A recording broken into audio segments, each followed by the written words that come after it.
No straw, right, Dave? I do have my cup of coffee and never a straw. And you know that about me because when you spotted this day on the calendar about a week or two ago, you said, oh, Dave, your Dave day. Your day is coming up. And you're right. It is National Skip the Straw Day today. And I always skip the straw, as you know.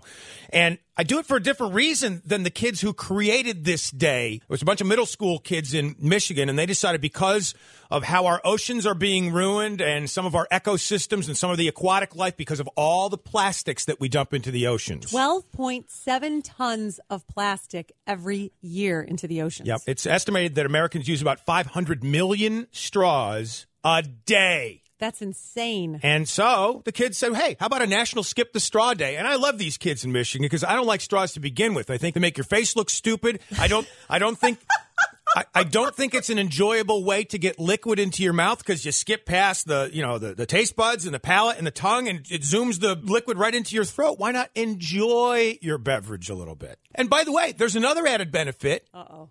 When you suck on a straw, what face do you make?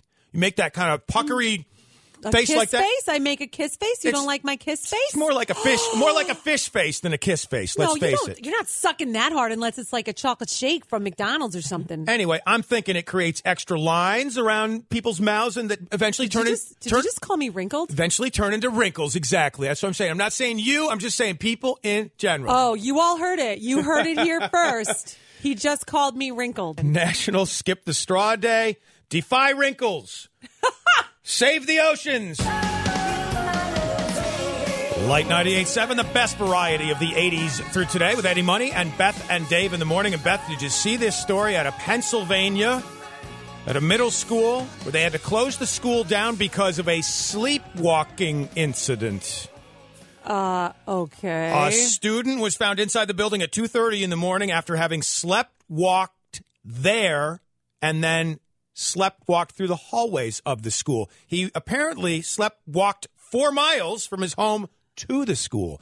Color me cynical, Dave. What? What part of it don't you believe? He walked all the way into the school? How'd he get in? With his sleepwalking key? I don't know. Maybe the janitor left a door open by mistake or something. There's no way. Zero chance of that happening. Maybe he broke in through a window or something. He broke in? Maybe. I think he broke in and then decided he was in trouble.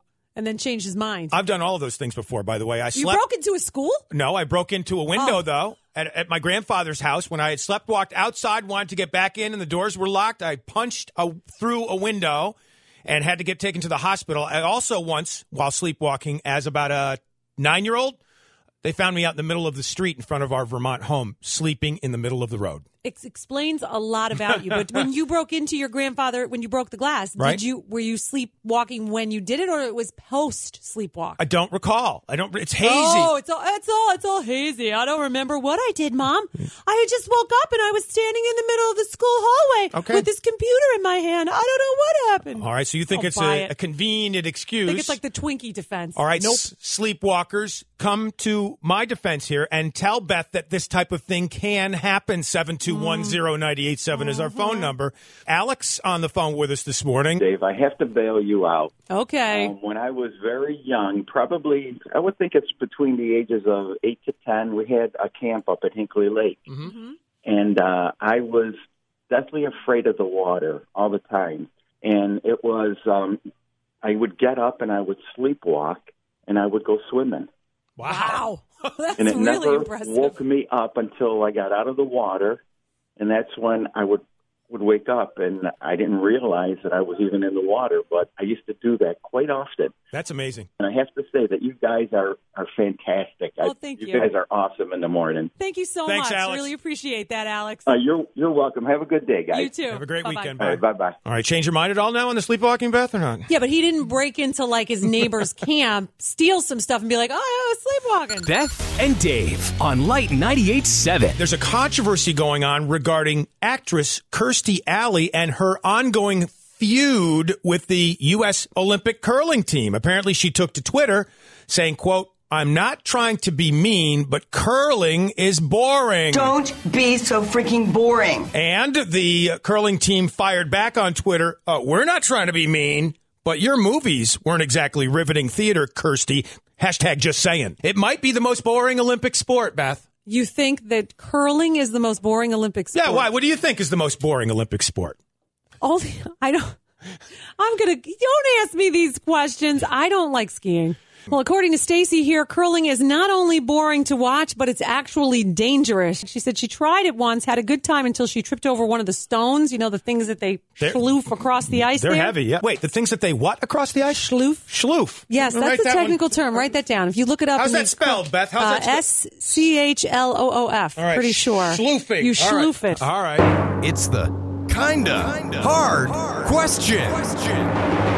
The average woman does this for almost 13,000 hours over her lifetime. The average man, about half that. What is it? Shave.